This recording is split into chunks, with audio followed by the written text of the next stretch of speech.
Bom, então vamos lá. Nós vamos passar 2 tardes conversando sobre encerramento de balanço, né? Encerramento de balanço. Eu coloquei aqui 2020, que é agora que nós vamos fechar, né?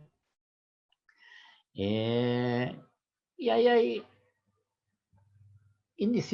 vamos iniciar falando um pouco desse processo das alterações que ocorreram de 2008 para cá, né? 2008 para cá, né? Primeiro que, assim, nesse processo de internacionalização, o grande foco foi que a contabilidade se coloca como instrumento no processo de mensuração de informações para a tomada de decisão, né?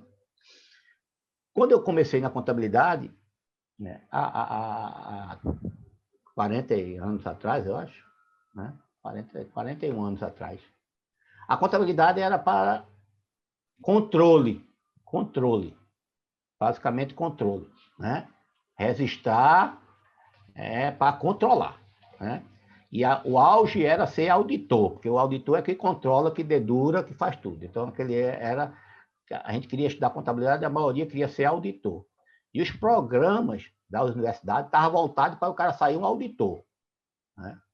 Foi passando, 80, anos 90, inclusive na Católica, quando eu entrei, o currículo foi alterado para que agora fosse uma contabilidade para fornecer informações, para ser ajudadora no processo de tomada de decisões. E foi mudando, mas sempre com foco, o foco principal era, aqui no Brasil, né? Era o usuário interno.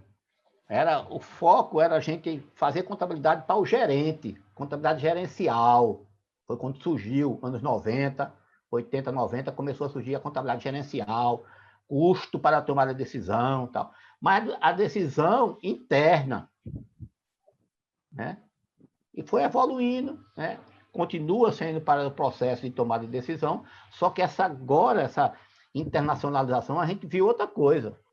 A decisão não é interna, é principalmente usuários externos, né? E aí a gente tem um foco novo nessa nova norma contábil, que é focar para tomar decisão de usuários externos. Logicamente que o interno também pode tomar, né? E entrou a contabilidade internacional, né? A lei 6.404, que é a lei da SA, sofreu alterações para que fosse introduzido no Brasil, né? Essa norma internacional. Ela precisava mudar as normas legais brasileiras, né? Para autorizar essa internacionalização. Então, foi alterada a norma básica da contabilidade brasileira, que é a Lei 6.404 de 76. Aí veio a Lei 11.638, a 11.941, né? Que consolidou essa alteração. E o CFC já tinha criado, em 2009, né, um comitê, né? Aliás, essa aqui é a norma para média e pequena empresa. O comitê tinha sido criado em 2005. Em 2009 foi a norma para micro e pequena empresa, pequenas e médias empresas, né? Além dessas normas aqui, que era para grandes empresas, saiu a norma para pequena empresa. O comitê de pronunciamentos contábeis, ele já estava sendo criado pelo Conselho desde 2005, né? A alteração, a lei foi em 2007, para iniciar em 2008. Mas o comitê já estava preparado, que a necessidade de mudança era grande, todo mundo sabia. Só que demorou, né? Essa lei 11.638, ela passou em torno de 7 anos parada no Congresso para ser editada, né? E aí saiu o comitê dando a nova roupagem nas normas brasileiras de contabilidade, trazendo as normas internacionais. E a principal base para elaboração e divulgação do relatório contábil, né, é a estrutura conceitual, que é chamada de CPC 00, que é a base conceitual da contabilidade hoje no Brasil, né? Ele define o objetivo das demonstrações contábeis, que é fornecer informações contábeis financeiras à entidade que sejam úteis a investidores existentes em potencial Investidor externo. Credores por empréstimo é externo. E outros credores externos, quando da tomada de decisão ligada ao fornecimento de recursos para a entidade. Né? Então, você vê que essa norma está voltada para você fazer um relatório contábil financeiro para dar informação ao usuário externo para as decisões que ele vai tomar em relação à empresa. Logicamente que nós temos aí o relatório contábil às SA, para os acionistas, mas também para os fornecedores que fornecem a prazo, para os bancos que fornecem empréstimo, financiamento, né? Então, inclusive para aqueles acionistas que não participam da direção da empresa, apenas investe na empresa com o intuito de ganhar dinheiro nas ações. Né? Então, é investidor externo. Então, essa é a ideia desse relatório contábil. E essa estrutura base, ela dá uma base dizendo assim, se você fizer assim, essas demonstrações contábeis vão servir para isso. Se você não fizer assim, elas não servirão. Né? Então, é por isso que essa estrutura conceitual é a base. Todos os outros CPCs que saíram, ele está voltado para a base da conceitual. Né? Eles não podem divergir dessa... Eles vão dar um alicerce para que isso aconteça. Então, eles não podem fugir dessa regra geral, que é a regra conceitual, né, para elaboração e divulgação de relatório contábil financeiro. Né? Agora, não é só para isso. Né? Não é só para isso. Principalmente aqui no Brasil, a gente sabe que não é só isso. As demonstrações contábeis servem para fazer prova, né? Empresa e processo tributário. Não só as demonstrações contábeis, toda a contabilidade, ela é prova a favor da empresa no processo tributário, se a empresa estiver correta. Faz prova no processo de recuperação judicial e falência. A primeira coisa que se pede no processo judicial, de recuperação judicial e falência, as demonstrações contábeis, gente. Não tem outro caminho.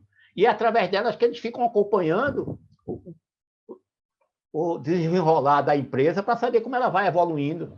Né? Então, é fundamental no processo de recuperação judicial e de falência. Né? Faz prova a favor da empresa contra fraude, acreedores, despersonalização jurídica. Hoje estava lendo na Rádio Jornal falando sobre isso, o pessoal da Rádio Jornal. Despersonalização jurídica. A pessoa cria uma sociedade, cria uma pessoa jurídica para burlar, né? Na realidade, aquela pessoa é uma pessoa física, está dentro das leis trabalhistas, mas criou uma personalidade jurídica para burlar as leis trabalhistas. Né? Prova a boa-fé, provas em perícias judiciais, tudo isso a contabilidade serve, né? Não é só para tomar a decisão, serve para outras atividades também, que a empresa, operações que as empresas passam, que são necessárias ter a contabilidade em dia. Então, na realidade, a contabilidade ela é a base, forma legal, formal, de todo o processo que acontece dentro da empresa. É ali que a gente vai encontrar tudo que aconteceu, se tiver escriturado certo, em base em relatório, em documentos, tudo certo, é a história da empresa ali. Né? E como o juiz aceita isso, se tiver tudo dentro dos parâmetros contábeis, dentro das normas contábeis. Então, para a gente fechar um balanço, né, a gente precisa, né, ter uma visão geral disso aí. Né? Nós temos que observar os princípios contábeis, observar a lei da SA, observar o Código Civil brasileiro, resolução do Conselho, legislação tributária, tudo são fundamentais para o encerramento de balanço. Não é? Tudo são fundamentais para encerrar o balanço. Então, a gente anda junto, isso aí andam junto. Não é? A gente tem que estar sempre olhando as normas, não olhar só uma norma, não, porque pode uma norma, você olhar de uma forma, você pode estar ferindo a outra. Não é? Então, você tem que realmente ter o cuidado de ver todas as normas. Né? E a gente sabe que hoje, na realidade, né,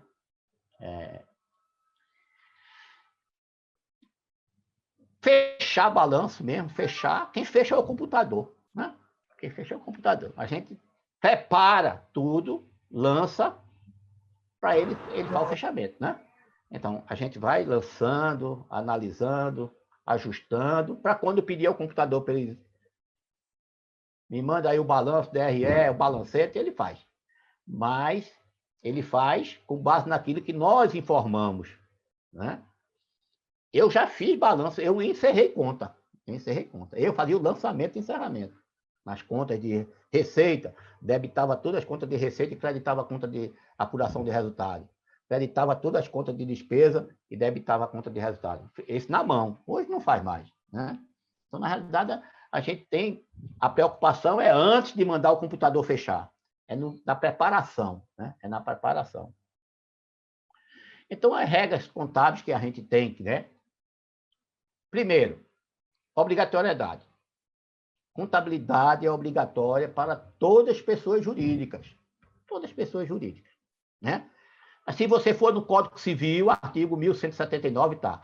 O empresário e a sociedade empresária são obrigados a seguir um sistema de contabilidade, mecanizado ou não, com base na escrituração uniforme de seus livros, em correspondência à documentação respectiva, e a levantar anualmente o balanço patrimonial e de resultado. Então, pelo menos esses dois vocês têm que ter perante o Código Civil: balanço e DRE. Não tem como fugir. Chegou lá, o juiz disse: cadê o balanço e a DRE? Mas, se não tiver, está infringindo o artigo 179. Tá? Aí eu digo: oi, mas esse é toda a sociedade, empresário, sociedade empresária, não tem ninguém fora, não. Tem. Tem um que é exceção, que é o MEI, microempreendedor individual, é exceção essa regra aqui. É exceção essa regra. O empresário individual, o MEI, ele está fora dessa regra. Só ele, o resto não está mais. Tá? Se nós formos para a lei da SA, artigo 177, a escrituração da companhia será mantida em registro permanente com observância dos preceitos da legislação comercial e desta lei, e aos princípios de contabilidade geralmente aceitos, devendo observar métodos e critérios contábeis uniformes no tempo e registrar as mutações patrimoniais segundo o regime de competência lei da SA. Não tem como fugir. Tá? Mas assim, eu sou SA, sou limitada pequena. Não tem. Tem aqui, olha, Resolução 1330 do Conselho, ITG 2000, escrituração contábil, né? Foi alterada pela ITG 2000 R1, primeira revisão. Que tem que ser estabelecido aqui é a obrigatoriedade, né? A ITG 2000 também estabelece a obrigatoriedade da escrituração contábil no seu item 2. Essa interpretação deve ser adotada por todas as entidades, independente da natureza e do porte, e na elaboração da escrituração contábil. Então, não tem como fugir, gente. Contabilidade tem que ser feita. Aí o cara disse: não, mas eu sou pequena e média empresa. Não tem problema nenhum. Não tem problema nenhum. Tem a NBCT TG 1000, contabilidade para pequenas e médias empresas. Mas eu sou menor do que isso, eu sou bem pequenininho, eu sou uma microempresa. Não tem problema.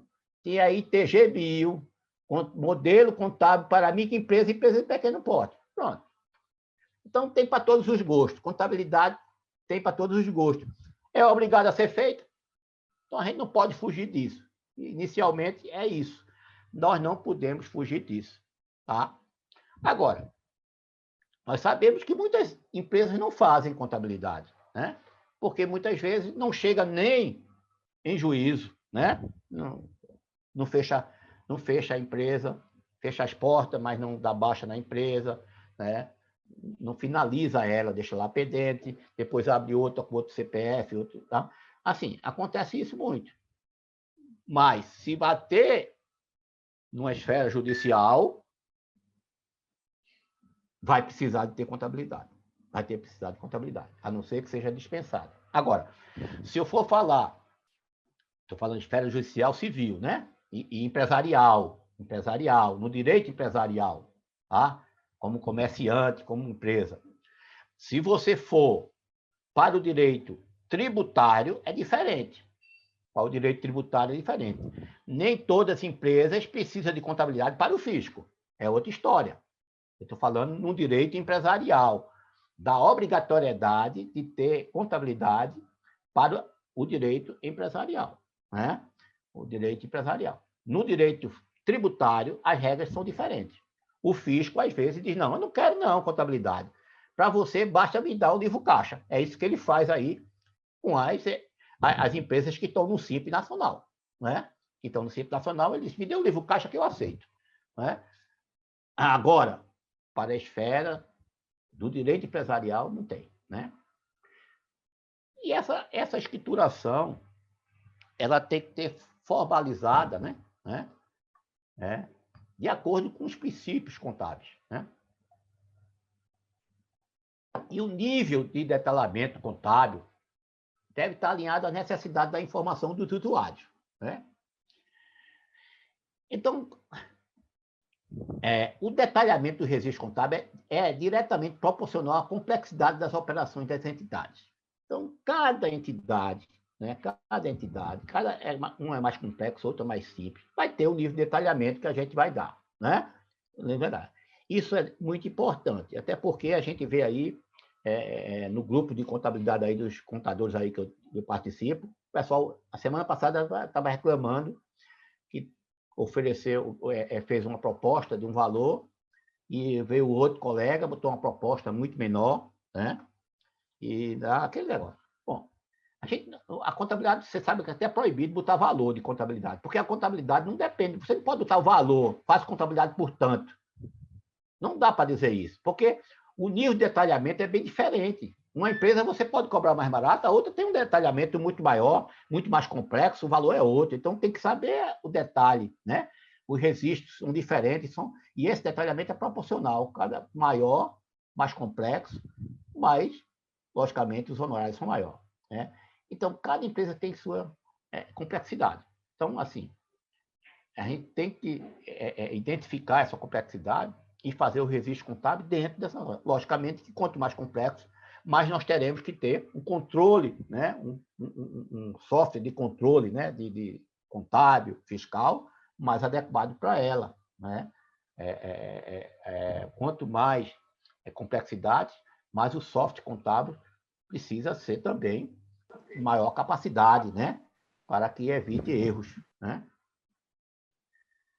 E aí nós temos que ser, segundo a ITG 2000, essa escrituração deve ser executada em idioma e moeda corrente nacionais.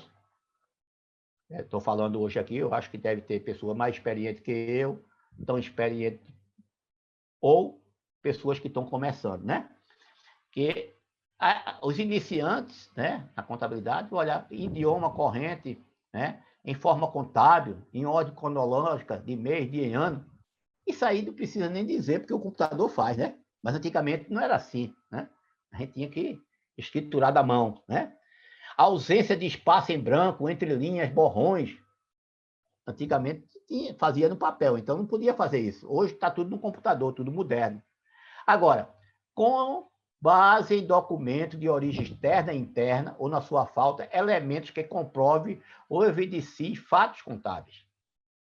Está documentado, né?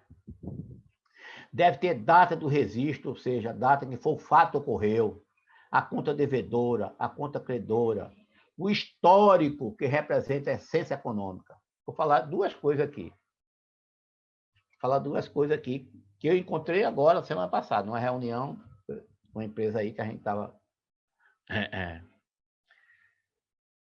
Elementos, documentos, né? Documentos são principal documento, tem que ter documento. Não tem fazer lançamento sem documento. E, no histórico, representar o que está ali. Né? O histórico é fundamental. Agora a gente foi essa semana. Houve descobriram um erro em janeiro numa empresa e pediram para a gente olhar lá. Veja, não tem nada no histórico, não diz nada. O histórico não diz nada. A gente não sabe o que aconteceu. É uma baixa de um estoque, mas ninguém diz a baixa porque foi. Né? Não foi venda. Não, assim, baixou-se do almoxarifado uma coisa, mas no histórico não diz nada, não fala nada. Não foi um fato contábil evidenciado, a gente não sabe o que foi, porque não tem documento, não tem história.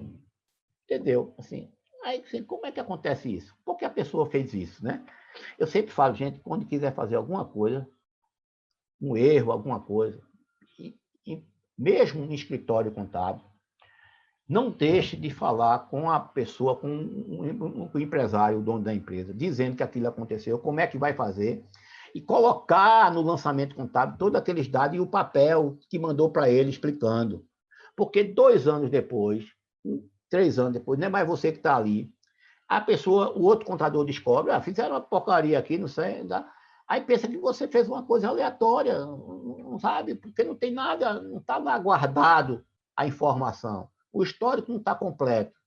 E a gente hoje não é amanhã. A gente está numa empresa hoje, amanhã sai, é outra pessoa, muda. A gente precisa deixar tudo detalhado, porque qualquer pessoa que chegue lá saiba o que ocorreu naquele lançamento. Tanto a documentação como a clareza no histórico. Para não deixar dúvida depois do seu lançamento, foi feito de forma irregular e às vezes de propósito. Porque...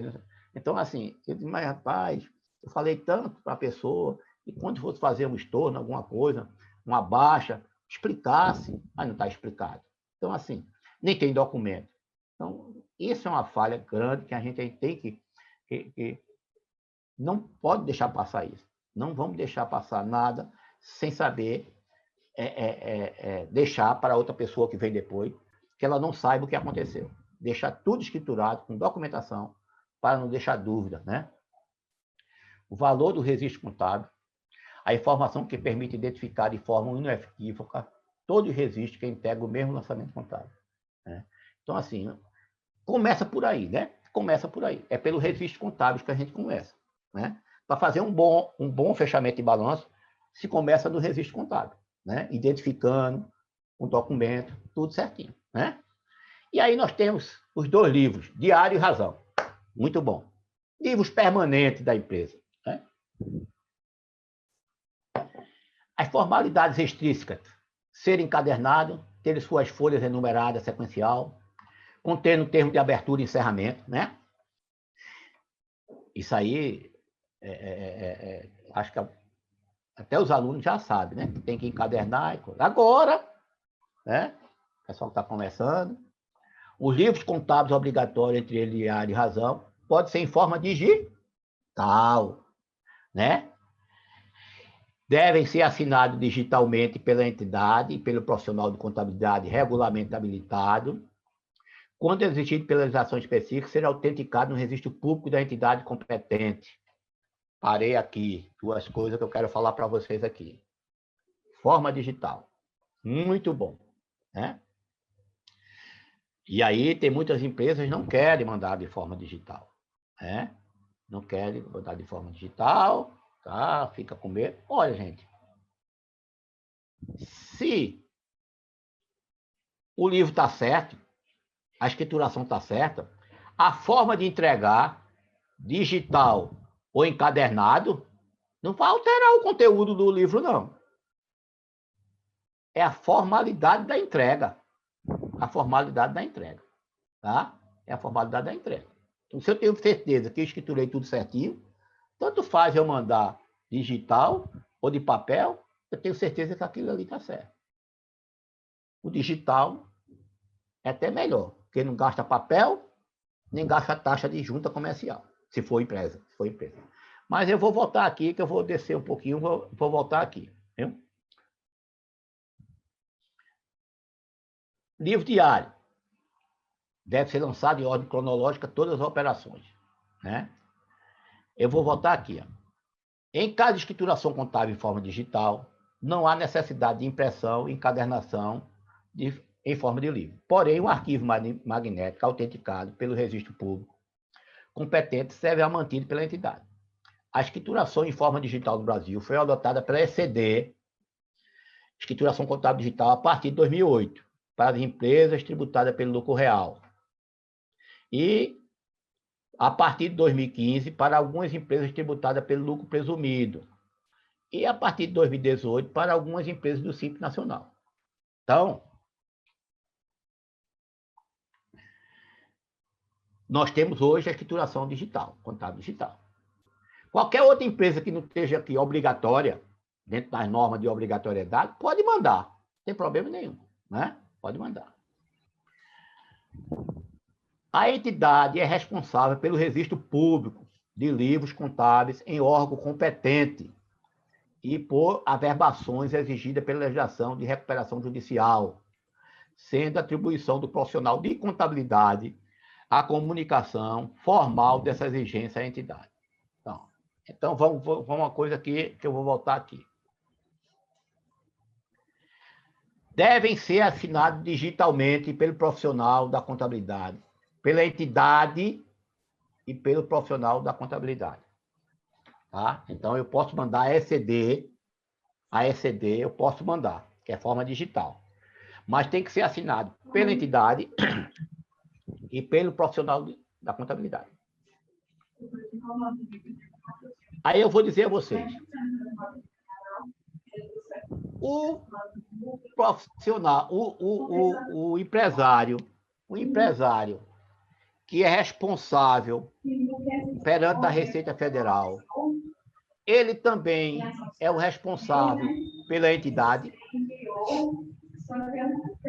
Porque, veja só, na Receita Federal, a gente coloca um responsável.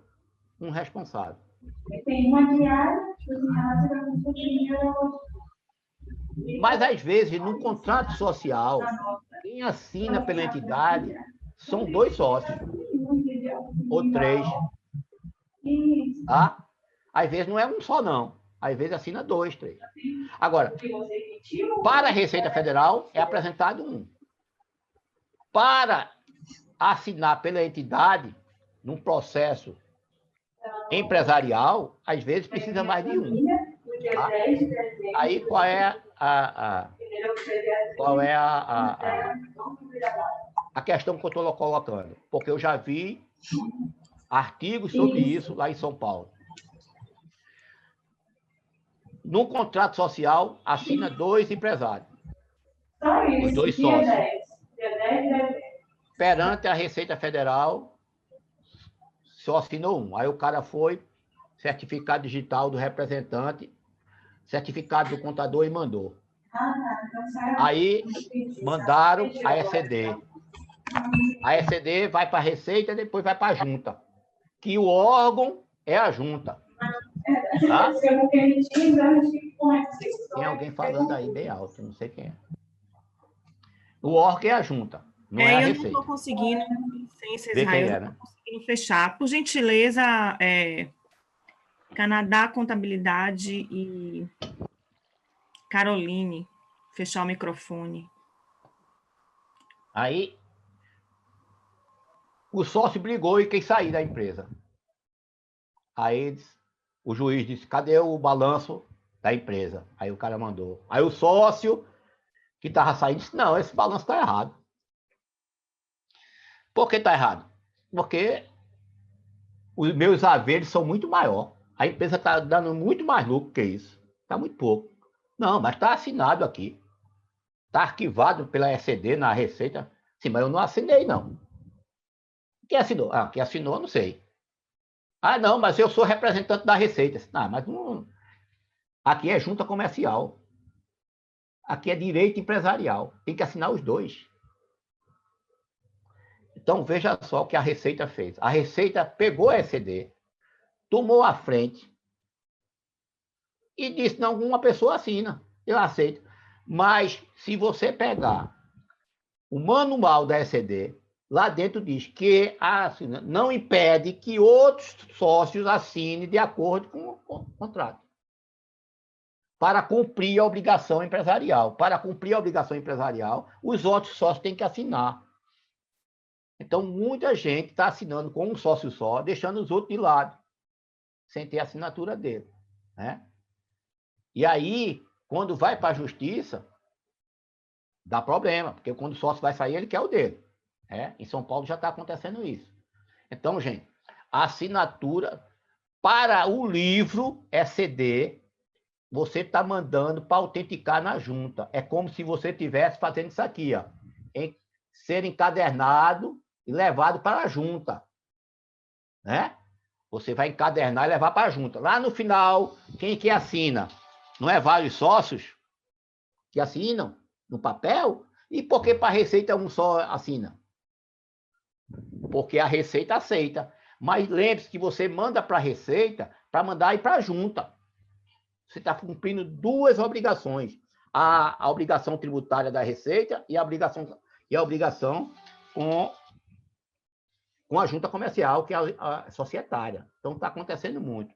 Outra coisa que acontece aqui, ó, quando exigir polarização deve ser autenticado no registro público ou entidade competente. Qual é a entidade competente para registrar o livro diário das informações? Qual é? O registro público é o cartório de registro público, pessoa jurídica. E a junta comercial.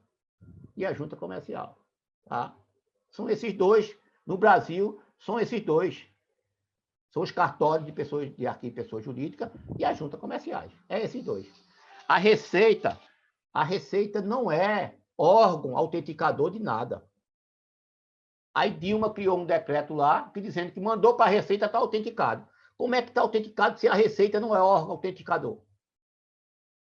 Aí o que acontece? Tem algumas ações em São Paulo que a pessoa vai lá, aí o juiz pede diário autenticado. Aí o cara leva o recibo da Receita. Ele disse, não. Na Receita não. Aquele juiz mais antigo, tal, disse, não, nada disso não. Eu quero de acordo com o Código aqui Civil. É na junta comercial. Eu quero o protocolo da junta, da Receita. A Receita não é órgão arquivador, não. O órgão arquivador é os cartórios e a junta comercial. A Receita não é órgão arquivador. Aí o cara vai ter que ir na Receita, provar que entregou a ECD, vai ter que ir na junta, provando que entregou na Receita, que a Receita mandou para a junta dar o ok, que está lá o livro. Então, assim, veja a confiscação que é isso. Não é? O sistema brasileiro tributário se intrometeu nas normas do direito empresarial e atrapalhou o meio de campo. Então, tem que ter muito cuidado com isso. Né? Você vai mandar o livro digital, vai exceder. Olhe quantos são. Se tem mais de um, ou um passa a procuração para o outro. Ou tire no nome da empresa, que já pode exceder no nome da pessoa jurídica, com todos os sócios assinando. Porque se a pessoa jurídica assinar, e para tirar a certificação digital da pessoa jurídica, os sócios todos assinaram, então tá tudo ok. Porque há 2 anos para cá já pode, né? Já tem o CNPJ para mandar exceder. Então, tenham cuidado com isso, né? Porque essa mistura de tributário com direito empresarial, às vezes, complica a cabeça da gente. Né? E aí tem que ter uma coisa. E aí, se você está todo direitinho, para que fazer a escrituração no papel? Mandar, eu mando digital. Até a empresa do CIP pode mandar digital. Não paga nem a taxa da junta, é melhor ainda. Né? Se você tiver filial, a empresa é tudo na matriz, a escrituração contábil é tudo na matriz. Mas se você quiser descentralizar, pode descentralizar, não tem problema. Né? Então, pode ser descentralizado para você...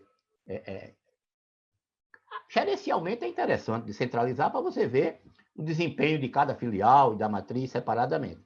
Mas, no final, elas vão, né, se juntar e cair tudo no registro só para enviar, que é da matriz. Né? Dentro separado, mas é um arquivo só, vamos dizer assim. É uma contabilidade só. Né? Documentação contábil. Isso aqui é fundamental, né? A documentação contábil. É comum a gente começar agora, mais para baixo, falar de real, presumido, misturar essas coisas, mas é comum que as empresas do Simples e do presumido, né, não ligarem muito para os comprovantes contábeis, porque não, eu estou pagando meu imposto, né, não vai brigar comigo. Agora, lucro real, não. Lucro real, eu tenho que ter os documentos todinho, tem que estar tudo certo. Mas presumido, simples, mas não é assim. Não é por causa do imposto. É porque é a documentação contábil. Quando o fisco no lucro real diz que as despesas que não são necessárias para a atividade são indedutíveis, É porque ele diz que aquela despesa não é da empresa. Não é da empresa. Mas com que base ele diz isso? No princípio da entidade, no princípio contábil. É o princípio contábil que diz isso. E o fisco se apoderou dele. Não, eu só deixo lançar a despesa que é da empresa. O que é do sócio é do sócio. Não é da empresa. Mas não foi o fisco que criou isso, não. Quem clicou, isso aí é um princípio contábil, princípio da entidade. Então, às vezes, os documentos, os papéis, está tudo lá. É fidedigno, está comprado. Agora, não é da empresa. É outra história. E às vezes não tem o documento. É pior ainda, não ter documento, papéis que resistam aquela operação. Mas muitas vezes a pessoa tem o documento, mas aquilo não é da empresa. Não comprova que aquilo ali é da atividade operacional da empresa. Mas aí o pessoal joga tudo lá dentro, não, porque aqui o fisco não vai olhar mesmo. Sim, gente. Mas aí as informações contábeis estão todas erradas. Se você quiser ter uma informação contábil que lhe traga informação para tomar alguma decisão, para ajudar em a decisão de alguém, aí não vai dar. Porque você está misturando patrimônios. Né? Como é que eu vou estudar um patrimônio misturado com o outro? A gente só estuda o patrimônio se isolar ele. Não é? Agora está vendo aí a pandemia aí. Você só vai encontrar uma vacina para aquele vírus se você isolar ele e estudar ele. Você não vai estudar dois vírus juntos diferentes. Todo mundo está estudando coronavírus. Né? Então, para estudar, tem que separar. Aí eu vou misturar.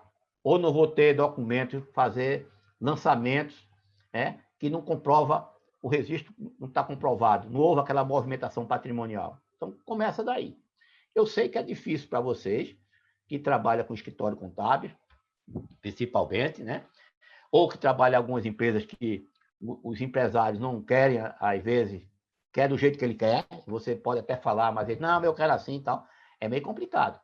Mas a documentação contábil, a ABIA, é quando revestida de características intrínsecas ou extrínsecas essenciais de finalização. Na técnica contábil, aceita pelos usos e costumes. Então, são aqueles documentos usuais, né, que são utilizados, né? Recibo, notas fiscais, contratos. Né? Ainda hoje uma colega perguntou, Israel, é lucro real mensal. O serviço foi prestado para a empresa em outubro. Só tiraram a nota agora em dezembro. Mas eu quero registrar em outubro, que a minha despesa foi de outubro. Tem contrato? Não, não tem. Mas está na nota fiscal dele dizendo serviço prestado em outubro. Não. Tudo bem, se está na nota, vamos levar em consideração. Mas o bom é ter o contrato do serviço. Tá? O bom é ter o contrato. Que eu sou lucro real, eu preciso da despesa naquele mês. Aí, despesa, agora em dezembro, né? No começo de dezembro. Despesa com limpeza e conservação referente ao mês de novembro. Aí dá a despesa a nota fiscal é de dezembro, em dezembro. Aí, mas você que contratou, está com o contrato lá, chega no dia 30 de novembro, despesa de manutenção, limpeza, de novembro, a pagar, passivo. Né? Quando ele tirar a nota, tudo eu pago. Agora, a despesa foi tal. Então, isso é outra coisa que a gente ainda precisa se acostumar, porque o brasileiro sempre quer tirar a nota depois para empurrar com a barriga o imposto. Mas aí é regime de competência, né? É regime de competência, né? Outra coisa que vocês não estavam acostumados, né? Mas agora passou a ser, de vez em quando, obrigado a fazer. O pessoal mais novo não estava acostumado em fazer estorno. É tanto que nas faculdades hoje a gente nem ensina mais. De vez em quando eu falo, mas não é comum. Porque com o advento do computador, da informática, o estorno ficou. O cara volta e abre lá, né? E faz o lançamento certo no lugar. Ah, eu errei em janeiro. Não tem problema, não. Vai estornar agora? Nada. A gente abre em janeiro, né? Não precisa. A gente abriu o ano anterior. Mas agora, a ECD mandou, tá autenticada, velho. Mandou, está autenticado. Vai retificar ela? Aí, o que é que a norma diz? Retificar, não pode retificar por erro. Não pode retificar. Erro não pode retificar. Acerta o erro agora. E faz um ajuste de exercício anterior. Não pode abrir a ECD para consertar erro, não. E mudança de regime contábil, não. Consertar agora. Aí o cara disse, como é que eu conserto? Fazendo o estorno, uma transferência, uma complementação. Ajustando o lançamento que está errado. Simplesmente é isso o estorno. Ou estorna tudo, que está tudo errado, ou estorna uma parte, ou transfere de uma conta para outra só. Por exemplo, você debitou uma conta lá de custo. E não era. O bem não era para ir para imobilizado. Aumentou a despesa. Aquilo ali não era de consumo, era para o imobilizado. Debitou despesa. Baixou o seu lucro. Descobriu agora que não era. Era para ir para o imobilizado. Onde é que está o dinheiro? Está lá na conta de lucro ou prejuízo acumulado. Baixou, né? Tem que tirar de lá. Tira de lá e transfere para imobilizado. Mas tem que dizer o que foi. Estorno, por isso, né? Do lançamento tal, de tanto, assim, tem que fazer todo o histórico que aconteceu na época. Foi lançado indevidamente como despesa, que hora regularizamos para imobilizado, conforme nota fiscal tal. Todo histórico, faz hoje. Aí, vou fazer a demonstração de 2020, DRE 2020, com resultado, e DRE de 2019 está com resultado errado. Aí, quando eu for comparar, aí, rapaz, eu tive um aumento de lucro danado. Mentira, foi que a outra estava errada. O que é que eu tenho que fazer agora quando fizer a DRE do ano de 2020? Vou colocar ela e vou colocar a DRE de 2019 junto, já correta. Por quê? Porque quando houver a comparação de 2019 para 2020, a comparação seja correta. Eu já vou, nas notas explicativas, dizer que houve um ajuste a valor de exercício anterior, um erro no lucro acumulado, assim, que é para a gente, quando for comparar a informação, comparar corretamente. Porque se eu deixar errado, vai dar a impressão, como o lucro lá estava muito menor, vai dar a impressão que eu tive um aumento muito grande de lucro esse ano, e na realidade não foi. Então, assim, o lançamento de estorno, ele é importante ser feito no ano que se descobriu, e você tem que refazer, reclassificar a demonstração contábil do ano anterior para efeito de comparação. Para efeito de comparação.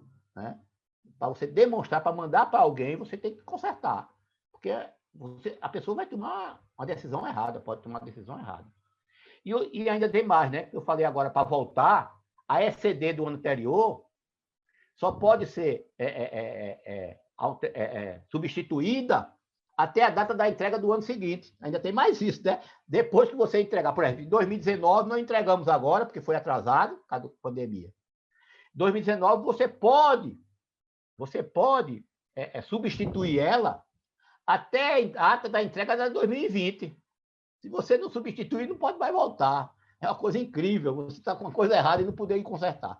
Mas tudo bem. Então, nessa estrutura nova, a estrutura conceitual básica, os elementos patrimoniais financeiros das transações e outros eventos, que são mostrados no balanço, então, são em classes, Essas classes amplas são denominadas elementos das demonstrações contábeis. Os elementos diretamente relacionados à mensuração da posição patrimonial, que é os elementos do balanço, a posição patrimonial e financeira, que é o balanço patrimonial, são os ativos, passivo e patrimônio líquido.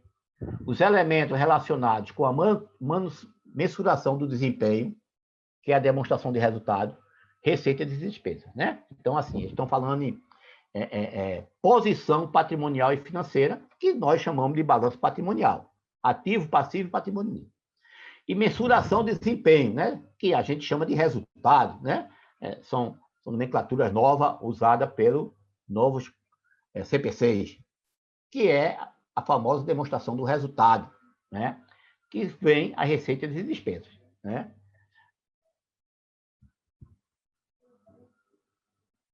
O princípio básico também, que está na base conceitual, é esse princípio aqui, continuidade, né? Que é um princípio contábil, mas que hoje está caracterizado como um dos pressupostos básicos da contabilidade, né? Dentro do CPC 00, né? Estrutura básica. Demonstrações contábeis normalmente são elaboradas tendo em premissa que a entidade está em atividade e irá manter-se em operação por um futuro previsível, né? Então, não vamos parar, nós vamos continuar, né? Então, essa necessidade existe na hora de fazer uma demonstração contábil. Por quê?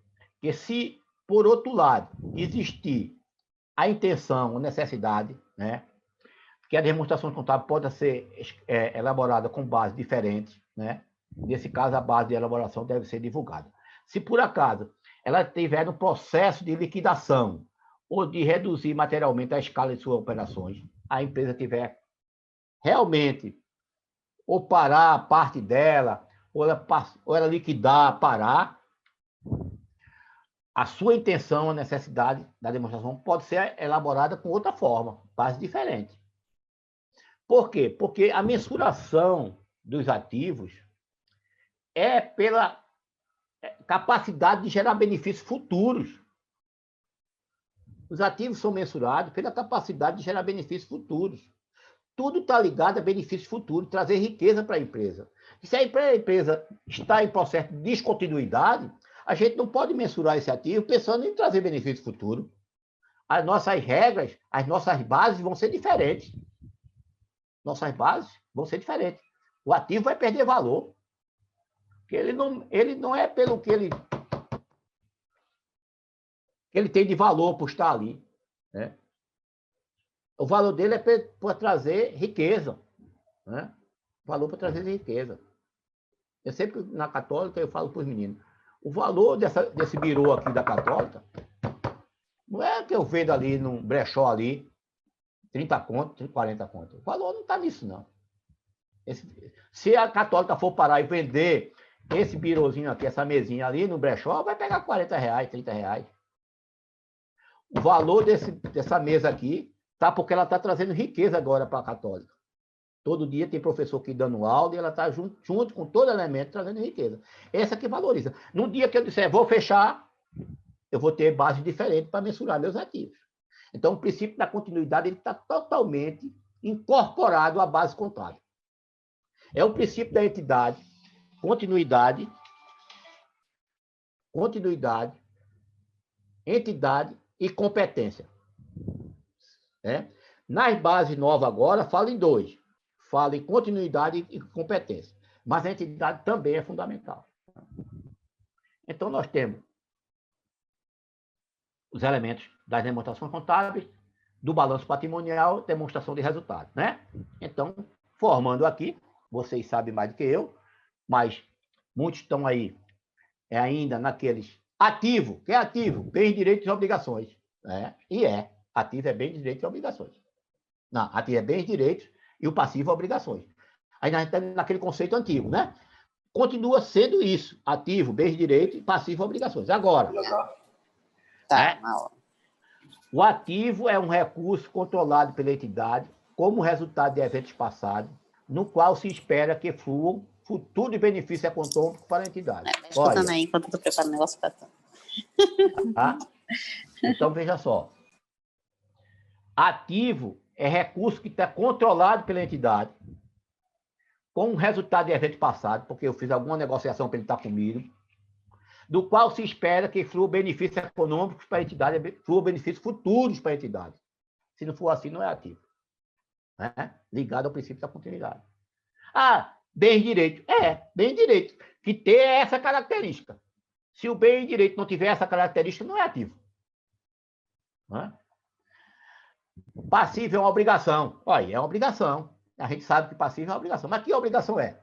Presente da entidade, derivada do efeito passado, uma operação passada, cuja liquidação se espera que resulte a saída de recursos da entidade capaz de gerar benefício econômico. Porque eu fiz algo que estou devendo, mas eu fiz para gerar benefício econômico. Né? E agora eu vou ter que dar a saída de recursos para quitá-la. Né? E o patrimônio líquido é o interesse residual dos ativos da entidade depois de deduzido todo o seu passivo. A gente também já sabe disso, que tem aquela equaçãozinha patrimonial que a gente faz na contabilidade básica, introdutória, né? PL é igual a ativo menos passivo, tal. Então, continua sendo isso, né? E a performance é o resultado, né? Palavra bonita agora, né? É performance, é o resultado. É a mensuração do resultado sobre a receita e as despesas. Né? É da mensuração do resultado vindo daí. A performance é receita menos despesa. Né? Os elementos de receita e despesa são definidos como segue. O que é a receita?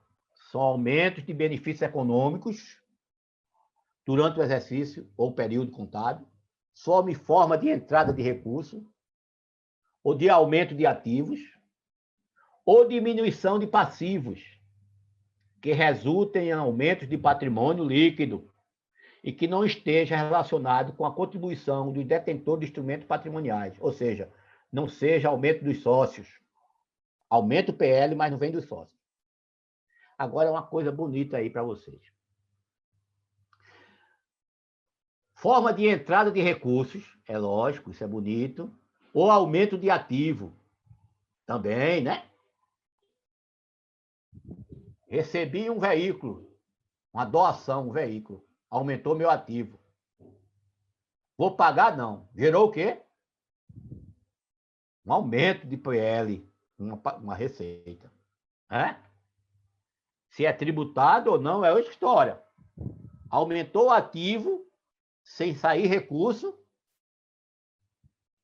é receita. Agora, os aspectos tributários é outra história. Agora, outro aspecto que eu gosto de vocês é diminuição de passivo. Baixei o passivo sem sair recurso, ganhei o dinheiro. Não vou pagar, mas perdão de uma dívida. Estou devendo, o cara disse, ó, me paga mais não. Vai gerar o quê? Um aumento de PL. Receita. Aí vem o caso, é tributado ou não? Aí é outra história. A gente tem que analisar o caso de tributação. Né?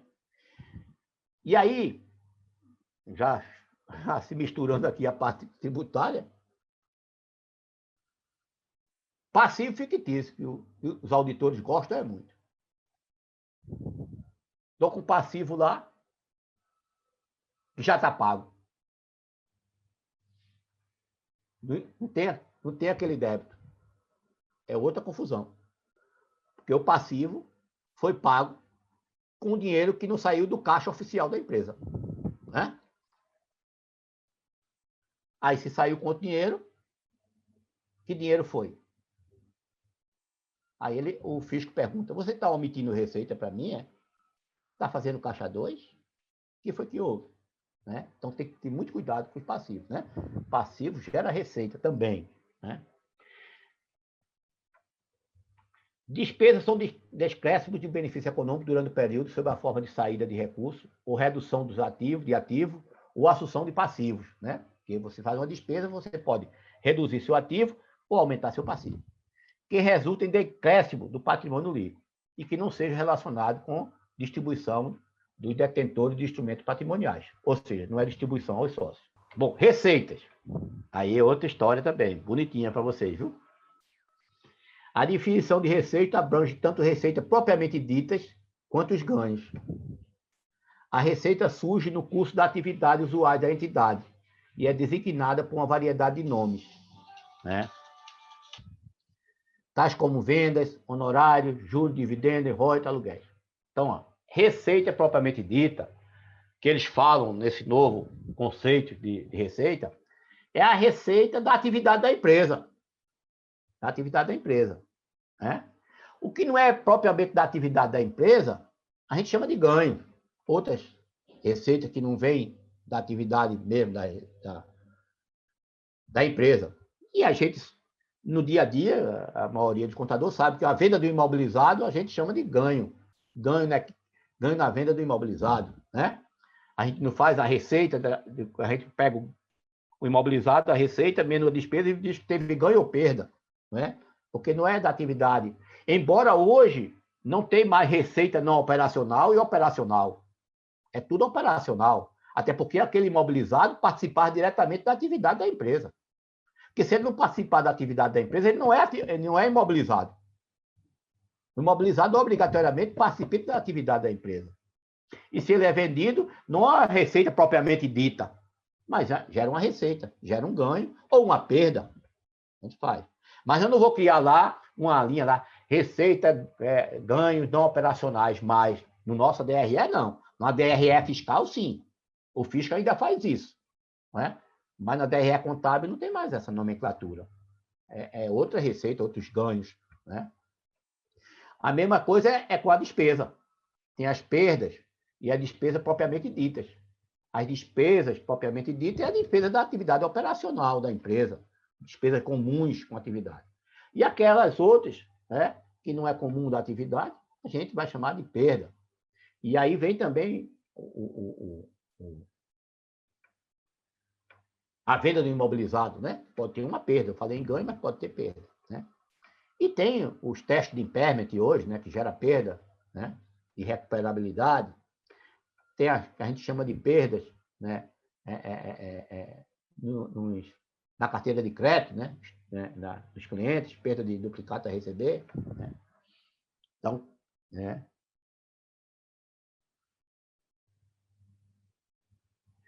Bom, ajuste para a manutenção do capital. A reavaliação ou atualização dos passivos, né, dão origem a atualização, aumentos ou diminuição do patrimônio. Embora tais aumentos ou diminuição que se enquadrem em definição de receita e despesa, sobre certos conceitos de manutenção de capital, são incluídos no resultado. A gente pode atualizar. Reavaliar não pode ir mais. Mas atualizar de passivos, né, existem passivos e ativos que são atualizados, que geram uma variação, que entra no resultado. Variação positiva ou variação negativa. Né? Então, outra coisa, para quem é mais antigo, que hoje mudou um pouco a nomenclatura. Né? Reconhecimento dos elementos das demonstrações contábeis. O reconhecimento é o processo que consiste na incorporação no balanço patrimonial ou na DRE de item que se enquadra na definição de elemento, seja elemento do ativo ou do passivo, ou do despesa e receita, né? Que satisfaça os critérios de reconhecimento. Envolve a descrição do item, mensuração do seu montante monetário e a sua inclusão no balanço patrimonial ou na DRE. Antigamente a gente não falava reconhecimento, a gente falava classificação, a gente classificava se era um ativo circulante, se era um ativo permanente, a gente classificava se era uma despesa, uma receita, e mensurava, né? Mensurava, dava valor. Né? Então, hoje esse processo, você vai colocar no balanço ou não, ele chama-se reconhecimento. Reconheço que isso é um ativo, eu vou jogar. Aí, é um ativo. Qual é o ativo? É circulante, não circulante? Se eu reconheço, eu vou passar ele no balanço. Reconheço que isso é uma despesa. Se eu reconheço, eu devo colocar na DRE. Né? É o que a gente antigamente chamava de classificar. Né? A gente classificava e valorizava. Hoje a gente reconhece e mensura. Né? Dá no mesmo. Né? Oh, rapaz. Outra coisa importante no fechamento do balanço, gente, é a confiabilidade da mensuração. Né? Critério para reconhecimento de um item que possua custo ou valor que possa ser mensurado com confiabilidade. Em muitos casos, o custo ou valor precisa ser estimado. O uso de estimativa razoável é parte essencial da elaboração das demonstrações contábeis e não prejudica a sua confiabilidade. Quando, entretanto, não puder ser feita uma estimativa razoável, o item não deve ser reconhecido no balanço ou na demonstração. Por exemplo, aqui, né? Valor que se espera receber de uma ação judicial que pode enquadrar-se na definição tanto de ativo quanto de receita, assim como os critérios probabilísticos exigidos para o reconhecimento. Então, assim, não há dúvida, gente. É aquele negócio, né? Só colocar a informação que você tenha a certeza que aquilo vai existir e que o valor é correto, que você pode mensurar, né? Na dúvida, não tendo valor, não deve ser colocado, né? Reconhecido, vamos dizer assim, né? Então, assim, é muito comum, inclusive já participei, de pessoas reconhecer num ativo algo que não tinha documentos, valores corretos, foram calculados aleatoriamente. Não, eu gastei isso assim, mas gastei tanto, mais ou menos, lá, pode lançar aí. Não é assim que se faz. Para aumentar o valor do ativo, para gerar um ativo fictício. Isso é ativo fictício, né? Não existia documento legal para comprovar que aquele bem estava lá. Não existia. Mas queria fazer de toda forma, sem ter lastro em nada para você confiável que aquele valor era aquele, né? Aqui a gente já viu. A mensuração. Falou agora em mensuração, vamos lá. Nós temos a mensuração. Hoje nós temos vários tipos de mensuração. Basicamente, a gente usava o custo histórico, mensurar pelo custo histórico. E basicamente hoje a gente faz por isso, né? Eu sei aí, nós estamos aí, vamos ver aqui, nós estamos 24 participantes, 22, 23 participantes. Eu acho que a maioria aqui dos participantes usa muito pouco outro tipo de custo, que não seja esse custo histórico.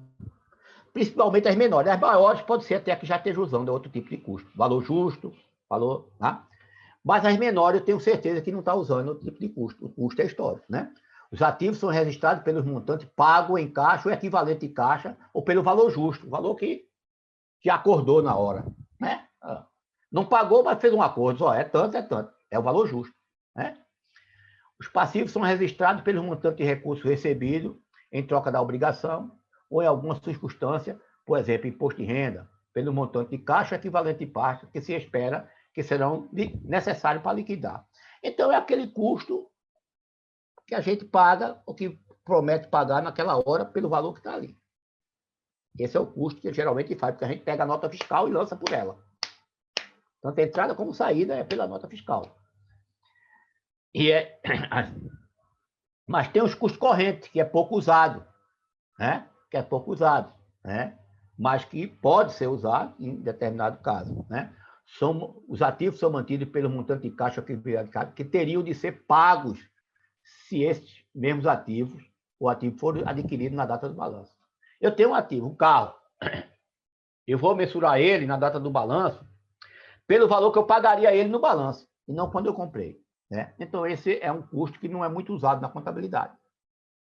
Praticamente não se usa, né? Pelo valor que eu podia pagar naquela hora, né? Então, não é o valor.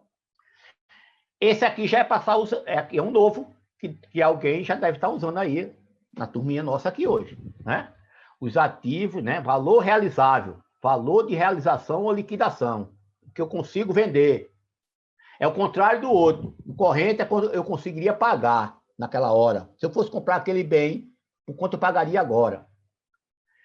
O valor realizável é não. Por quanto eu consigo realizar, entrar dinheiro para mim vendendo ele, né? Então, isso aqui é uma coisa mais comum, tá? Os ativos são mantidos pelo montante, que caixa equivalente em caixa, que poderia ser obtidos pela venda em forma ordenada. Os passivos são mantidos pelos montantes de liquidação, isto é, pelo montante em caixa ou equivalente em caixa, não descontados, que se espera que serão pagos para liquidar a correspondência. Então, o valor realizável é o valor que eu conseguiria Então, por exemplo, poderia algum de vocês hoje ter alguma empresa aí e já ter valorizado o seu estoque, de algum item do seu estoque, pelo valor realizável líquido. O valor de estoque se valoriza, o estoque se valoriza pelo valor de custo histórico, ou pelo valor realizável líquido. Dos dois, o menor. Pode ter acontecido com alguém de vocês. Olha, comprei esse copo aqui a R$5, vou vender demais. Enchi meu estoque desse copo. Não vendi nada. Ficou. Apareceu um copo mais bonito, mais fino, por R$3 na praça, e o meu estoque ficou lá, parado. Pronto, acabou. Chegou agora em dezembro, eu vou olhar lá na meu controle de estoque, está dizendo, né, que o estoque está parado, né, porque esses mapas, esses software de controle de estoque diz tudinho. O estoque mínimo que você tem que ter, quanto rodou, quanto está parado, aí isso aí está parado. O que é que está acontecendo com ele? Vamos no mercado. Procura saber no mercado por quanto tu vende esse copo. Tu comprou por 5. Aí sai no mercado. O mercado está pagando 4. Está perdendo R$1 em cada copo. Vou passar no balanço por 5? Não. Não devo. Porque a norma de estoque, CPC 16, e o CPC PME, para pequenas e médias empresas, diz que é pelo valor contábil ou valor realizável líquido de despesa que tiver para vender, dos dois o menor. Então, obrigatoriamente, você tinha que passar no balanço seu estoque a R$4. Ia ter que fazer uma provisão para perda de estoque, uma perda com a provisão, a conta redutora do estoque, para passar pelo valor realizável líquido. Isso é usual. O corrente não é, não, mas esse agora está sendo usual, né? Porque está na norma. Pode acontecer com as empresas maiores que controlam melhor seus estoques, para saber se está perdendo dinheiro ou não com o estoque. Valor presente também pode acontecer. Pode acontecer. Semana passada aconteceu aí. Contabilizando um financiamento. A gente contabiliza por que valor? Financiamento. Se tem juro embutido, a gente contabiliza pelo valor presente. Pelo valor presente, né? Uma máquina, 100 mil. Financiado deu 130. O valor da máquina não é 130, não. O valor da máquina é 100 mil. É 100 mil. Né? É o valor presente. Não é o valor com juros. E lá no passivo a gente coloca 130, é o que eu vou pagar. Oi, por que a máquina é 100 e o passivo é 130? Porque você cria uma conta lá redutora de ajuste a valor presente de 30, uma conta redutora do financiamento, dizendo, olha, se fosse hoje, não era 130 não, era 130 menos 30, era 100, é hoje presente. É isso que a gente faz hoje, né? Que antigamente alguns já faziam, né? Já faziam. A gente não fazia no ativo, no passivo a gente já fazia. A gente não jogava essa despesa de juros embaixo da conta de financiamento no passivo. A gente jogava essa despesa de juros no ativo circulante, em despesa antecipada. Era assim que se fazia antigamente. Juros apropriar em despesa antecipada lá no ativo circulante ou longo prazo. Uma nova norma não fica mais no ativo. É uma conta redutora do passivo. Né? Agora, nas contas de ativo a gente não fazia. Não fazia. E eu acho que tem muita gente aí que não faz ainda. Não faz ainda. Tá? Sabe por quê? É meio difícil fazer, meio complicado fazer. Tá? Por quê? Eu posso ajustar minha conta cliente com ajuste a valor presente, desde que eu coloque juros dentro da minha operação. E quem é que vende aí a cliente com juros? Se for no ativo circulante, clientes do ativo circulante, você só precisa fazer esse ajuste a valor presente se o juro for relevante.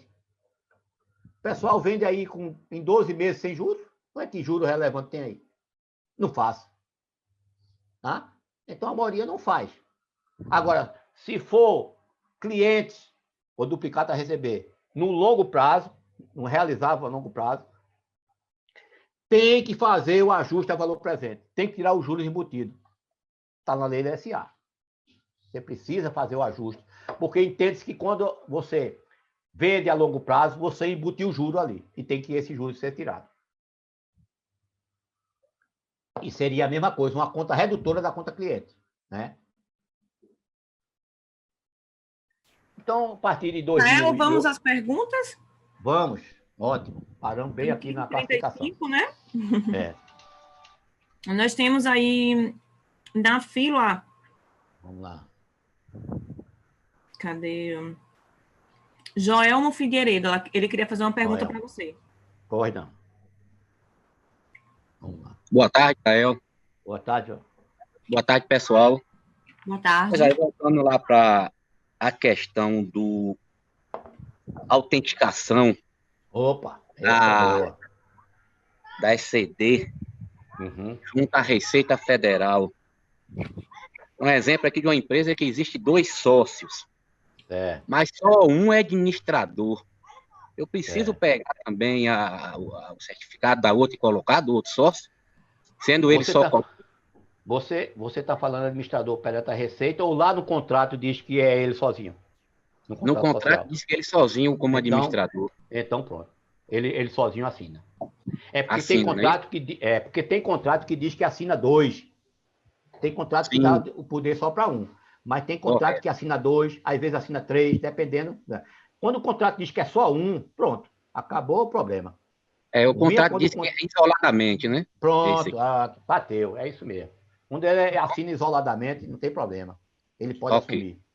Agora, só a outra pergunta foi a questão desses estornos de um exercício anterior. Exato. Aí me surgiu uma dúvida aqui quando você falou. Se eu coloquei uma despesa lá em 2019, correto, eu verifiquei que essa despesa não está no ativo. Mas se eu coloquei uma despesa, automaticamente eu diminui meu lucro, correto? Exato. Aí eu vou fazer essa correção em 2020. Certo. Agora, e o imposto que eu paguei a menor em 2019? Ô, rapaz, que coisa boa. Que pergunta boa. Veja só. Nesse caso, você está falando que foi lucro real. Isso, lucro real. Uma empresa tributada pelo lucro real. Aí, veja só, você vai fazer um ajuste agora em 2020. Ao invés de você não pode jogar de despesa em 2020. Você tem que tirar do lucro em 2019, né? Tem que ir lá no lucro e aumentar ele, que ele está errado. Essa conta, esse lançamento, é um lançamento extemporâneo, tá? Então, na ECD, você tem que colocar lá um lançamento extemporâneo, um X nesse lançamento, porque o lançamento todinho é lançamento normal, é tipo N. Esse lançamento é um lançamento chamado extemporâneo. Você tem que marcar na ECD que ele é um extemporâneo. Como é que marca? Dizendo que é um lançamento tipo X, extemporâneo. O que é que vai acontecer? Quando você mandar a ECD, o fisco vai identificar que você fez um lançamento de exercício anterior. Aí ele vai perguntar, esse lançamento cabe um ajuste na SF de 2019?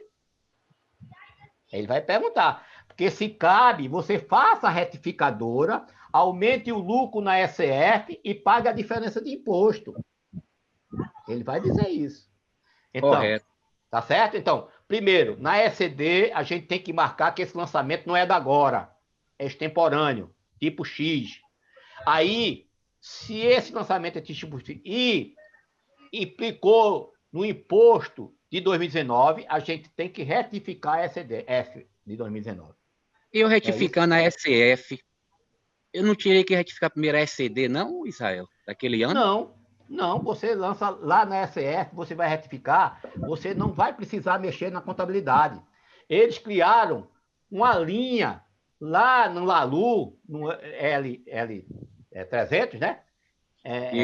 No Lalu, eles criaram uma linha de ajuste de lançamento extemporâneo para você lançar a adição. Não precisa mexer na contabilidade, não.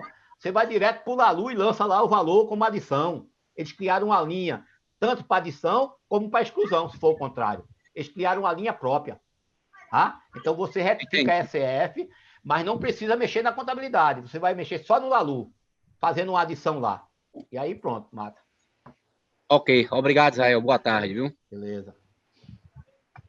Israel Elaine está perguntando, a assinatura da SCD, além do contador, pode ser assinado por procuração? Pode. Agora, só tem assim, se tiver mais de um sócio num contrato assinando, todos eles têm que passar a procuração, para aquela pessoa assinar por eles. Não tem problema nenhum. Pronto. Entendeu? Porque eu posso assinar, eu sou procurador, né? A SCD tem lá o código de procurador, né? Agora, quem me deu a procuração foram todos os sócios que assinam pela empresa? Se foi, não tem problema nenhum, né? O ruim é quando mais de um sócio assina e só um passa a procuração para a pessoa assinar pela empresa, só que aquela pessoa não tem autoridade, né? Teria que estar junto com o outro, tá certo? Mas não tem problema nenhum, não. Ok.